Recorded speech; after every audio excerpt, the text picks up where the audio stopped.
নমস্কার বন্ধুরা, অর্পিতার রান্নাঘরে সবাইকে স্বাগত।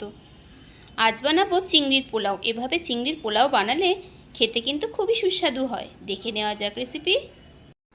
চিংড়ি মাছগুলো ধুয়ে পরিষ্কার করে নিয়েছি। দিয়ে দেবো এর মধ্যে পরিমাণ মতো নুন,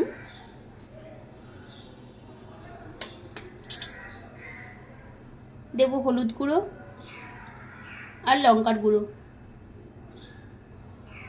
এবার মাছগুলোকে একটু মেখে নেব। চিংড়ি মাছগুলো ম্যারিনেট করা হয়ে গেছে। বাসমতি চাল ধুয়ে পরিষ্কার করে জল ঝরিয়ে রেখেছি।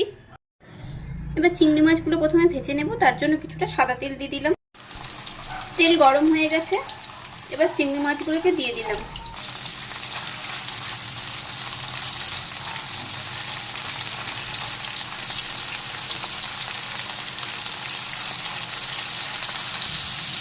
মাছগুলোকে উল্টে দেব।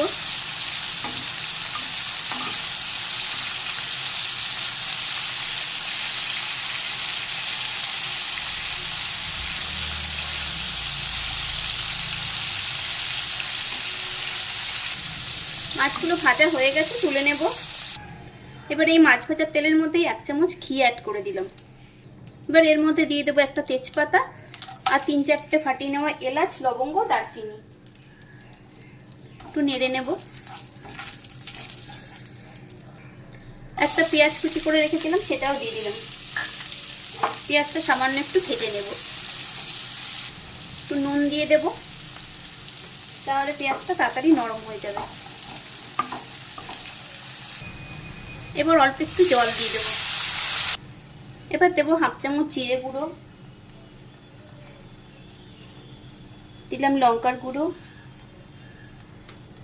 অল্প একটু হলুদ গুঁড়ো, দিলাম ধনে গুঁড়ো, দিয়ে দেবো নুন,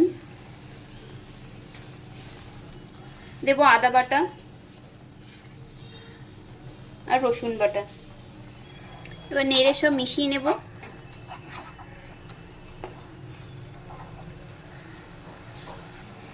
কিছুক্ষণ একটু ঢেকে রাখবো।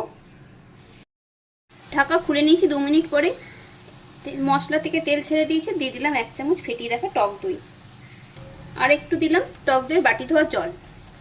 আবারও নেড়ে একটু মিশিয়ে নেব।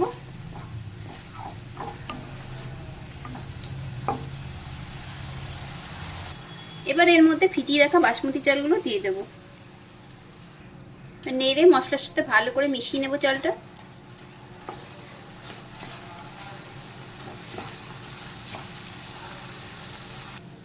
এবার দিয়ে দেব যতটা চাল তার ডাবল জল।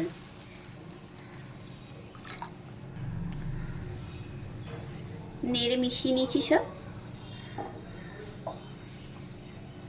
এবার ঢাকা দিয়ে কিছুক্ষণ রেখে দেব। কিছুক্ষণ পর ঢাকা খুলে নিলাম। জল শুকিয়ে গেছে আর এই যে চালগুলো সেদ্ধ হয়ে এসেছে।